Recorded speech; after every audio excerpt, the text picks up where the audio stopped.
All right, everyone, welcome. My name is Kyle Troy. I am the marine biologist and director here for the Marine Education Center in Harbor Island Park. That's where we are right now. Does anyone know the water behind me, what it's called?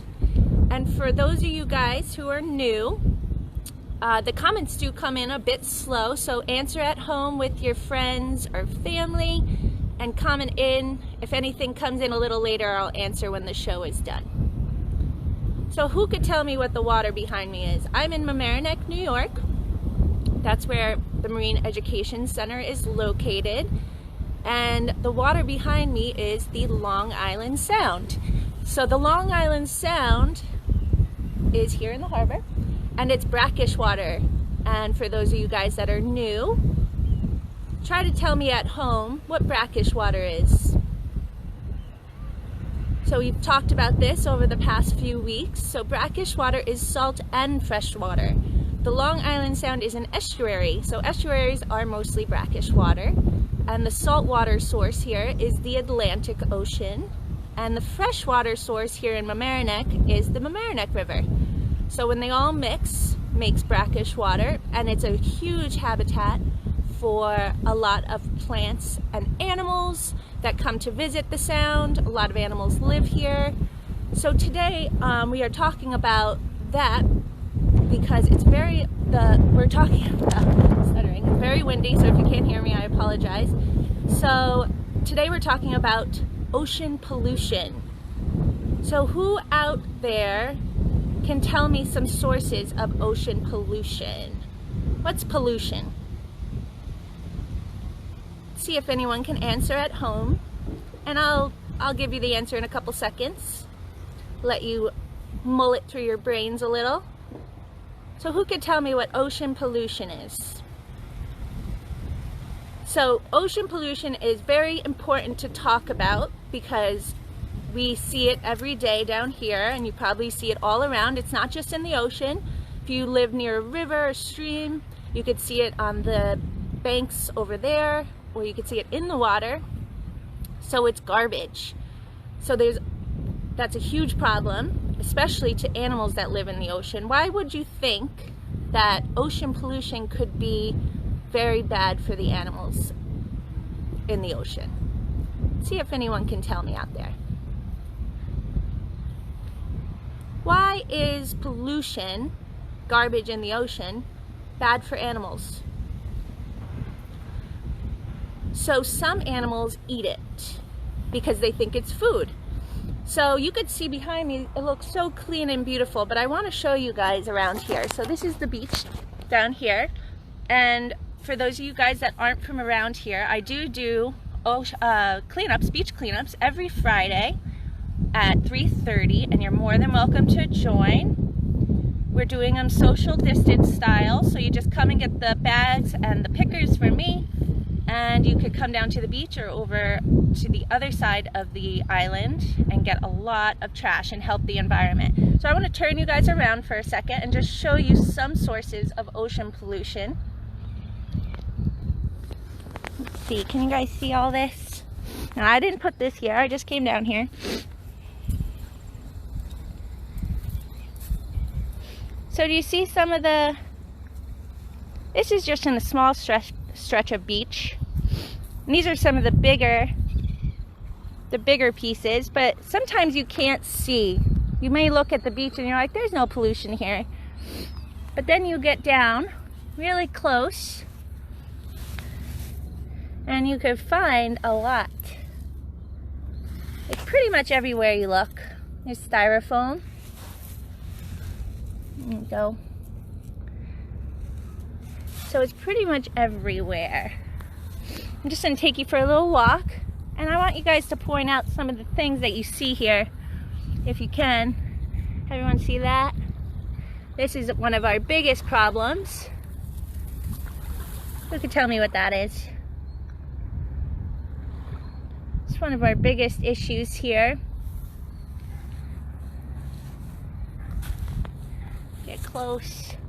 Everyone see? So ocean pollution is very bad. And these are one of the biggest issues. So plastic. Who out there maybe can tell me how long plastic stays around for? So a lot of the garbage that we find on the beach is plastic, and that's a big issue. The first plastic bottle ever made was about 100 years ago, and it still hasn't broken down yet. But what it does is it breaks down into little pieces over time. So a lot of your animals will eat it thinking that it's food because it's so tiny. Like this stuff. Styrofoam breaks down and they eat it. And what animal, can you tell me, eats a lot of plastic like this? Who out there knows an animal that you've seen, maybe pictures of, that eats these? So sea turtles, like we talked about 2 weeks ago, eat balloons and plastic bags accidentally because they look like a food they like to eat. And who remembers from last week, what food do they like to eat? Jellyfish, right? So when these are in the water, especially a clear plastic bag, they look like jellyfish. So they eat them. They also get their heads stuck around those six-pack rings you see. So a lot of birds and a lot of fish will eat the plastic that you see, thinking it's food. And who out there at home eats fish? Who likes to eat fish out there? Clams or mussels or the fish we've talked about like porgies, sea bass. There's a lot of fish out there. Who at home likes to eat fish? So that's a big issue. So right, your fish are eating some of these plastics and you're eating those fish. So we don't want that, right? We don't want to be eating plastics. I don't want to be eating fish with plastics in their belly. And some of the pollution out there you can't even see, which comes from runoff from the streets. So who could tell me at home what runoff is? So runoff can be another source of pollution. So that's like for fertilizer, what you use on your lawn, or oil maybe that goes down into the sewage drains. So those drains that you see on the side of the street, all those go into that river, like Mamaroneck River, and those come down here. So anything that you may throw in the street comes right down here. So a lot of these are disposed of improperly, so they make their way down here. Or sometimes it is accidentally, flies away from you. I think no one at home wants to pollute, right? So a lot of those fertilizers come down here, and that causes another issue. So fertilizers what? Make your grass grow, right? So fertilizers make your grass grow. What do you think they make the plants down here do? So they unnaturally make them grow. They make those seaweeds sprout up, those kelps, our seagrasses. They make too many of them, so it causes an issue down here, and that also causes issues for the fish. Causes them to get the low oxygen, because they need oxygen in the water. So if the plants are taking up all that oxygen, the fish don't have enough. So that's another source of pollution a lot of people don't realize. It's not just this big stuff, which is huge. It's that other stuff that comes down. And what's one thing at home do you think you can do? And you could answer with your friends or family. What can you do at home to maybe not make this come down to the water, or not have a sea turtle eat a plastic bag? What's one big thing you could do just at home? So a lot of us go out, right? But we could use one of these, right? Use to-go containers. So a lot of those plastics, a lot of things are made out of plastics, but a lot of them, like this, are called single-use plastics. Single-use. So single-use means what? You're only going to use it once, and then it gets thrown out. and that causes so much trash to be accumulated in the garbage dumps. And a lot of people don't recycle these like they're supposed to. So a lot of companies out there, a lot of places use recycled plastic bottles for clothing, or they make things out of them. They make things like this out of recycled plastic bottles. So you always want to recycle, right? That's one big thing you could do at home. Or you could use reusable. This is all reusable. You don't want to use those single-use products. So that's a big thing to remember. A lot of things are made out of plastic, but you don't want to use these single uses. You find so many of these on the beach. Look at just I could reach 4 or 5 of them. So you don't want to use those single-use plastics. You want to try to stay away from those. What's another thing we can do? Maybe what I mentioned earlier. Who at home can tell me what's one big thing you could do to help the environment, help these fish out there? So we're not just talking about the fish, the birds, the plants that we want to save.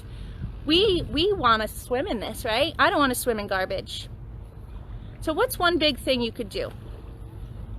I think we all learn it in school, so we want to reduce, right? We want to reduce, which we just talked about.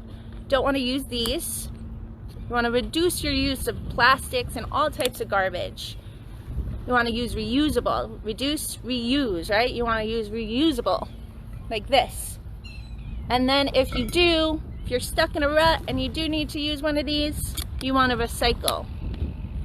But another big thing, like I said earlier, is you can come out to one of the cleanups and help get some of this garbage out of the ocean. I do the cleanups on paddleboards with SUP Westchester. We're going to start those again next year, hopefully. And then each week I do a garbage cleanup on the beach or on the West Basin here in Mamaroneck. So you could come out and help with one of those, and that can it can make you feel a little better if you do have to use one of these. You're doing your part, right? You come out and it is actually fun, and you get to see a lot of the animals out here. So we're not just doing it for ourselves, because again, we want to what? Swim in the water, and we want to eat those fish, and those fish, I don't want plastic in those fish, right? And again, like we talked about, I think 3 weeks ago, those ribbed mussels, what do? Who remembers what ribbed mussels do? What do they eat? It's called filter feeding, right? So they're filtering that dirty water, and a lot of us out there eat those filter feeders like oysters and clams, and again, mussels. So they're filtering out that water, and those have something called microplastics in them sometimes. And can anyone out there tell me what microplastics are? And our comments do come in slow, because I'm down here at the beach, so you can answer at home with your friends or family and comment after. So what is a microplastic? And I'll turn you around and we're going to go searching for some for a second. A microplastic is a tiny, tiny piece of plastic like we were looking at before. Those were bigger, but microplastics can be very tiny. You need a microscope to see them. But they get stuck in those filter feeders. They get held up. So I'm going to turn you around, and we're just going to search really quick for some microplastics. Bigger microplastics. Let's see. So microplastics are tiny, tiny. Look at that. You see? I don't even think I could zoom in on that. See? I didn't have to go far. Here's plastics. This is a big one. I wanted to show you guys. Again, I don't even think my camera is going to be able to zoom in on this. Let's see. Hold on. Get it in it. Sorry. You see that tiny thing? Does anyone at home know what that is? Let's see if anyone knows at home what this is. This is a huge issue. It looks like a rock, right? You may not see it when you come down to the beach. You don't have to search long and far for these microplastics. So this is a nerdle, it's called. Plastic nerdle. It's a fun word. So a lot of animals eat these because they look like food.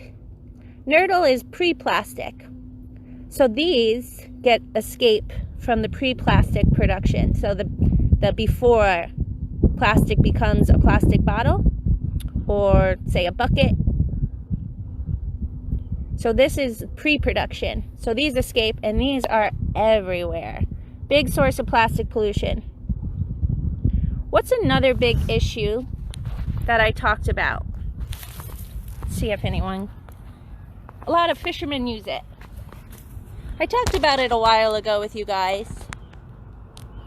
So fishing line. Fishing line is a big issue. My hair is everywhere. It's very windy out today. So fishing line is a big issue if you don't dispose of it properly. So that's a big thing to remember, disposing of properly. So sometimes a lot of people don't tie their bags all the way. That's a big way. Garbage can escape. So fishing line, a lot of fishermen cut their line improperly. And what does that line do you think? That line can get tangled, right? And that's another way that animals can get hurt by this plastic. So our first way is obviously they eat it. The second one is they grow improperly, right? We talked about. Those fertilizers come down here, goes down the drain. And then this way, they get tangled in it. Like those six-pack rings. Their heads get stuck. I got a bird out of that fishing line a couple weeks ago I told you guys about. Those hooks get stuck in their legs, in their beaks. Fish get tangled in them. They get those ghost traps. Some people cut their traps improperly. They get left on the bottom and the fish get stuck in them. So there's a lot of ways that this plastic can hurt, this garbage, not just plastic. All the garbage can hurt us. Who at home, again, how can it hurt us? When we're swimming, right? We don't want to be swimming in garbage. We don't want to be eating our fish that has garbage in it, right? So again, our big three: reduce, reuse, recycle, right? Reduce. What are we reducing? Let's see. At home, what are we reducing? Say it with your friends or family. And this is a big thing you could do, even just today. Let's see if you guys can reduce the amount of plastic or garbage that you use today. Let's see if everyone at home can do that just for today. Reduce the amount of plastic bottles you may use. Reduce the amount of snacks that are in plastic wrappers. Maybe don't use balloons. Balloons get away a lot. I get a lot of balloons. I got about 100 just the other day. And in the last 2 years, we've gotten over 2,000 pounds of garbage right out of this beautiful water right here that we've been talking about. So at home, we could reduce. Let's reduce today. Let's reduce the amount of plastics we use throughout our day. Let's see how much we can reduce. So if one person, one of you guys out there, didn't use a plastic bag one day, that's 500 bags a year for just one person. So we could reuse, have reusable things like I talked about. Just my coffee mug here, which looks much cooler than a single-use coffee mug that you get at the store, I think. And you could save a lot of money.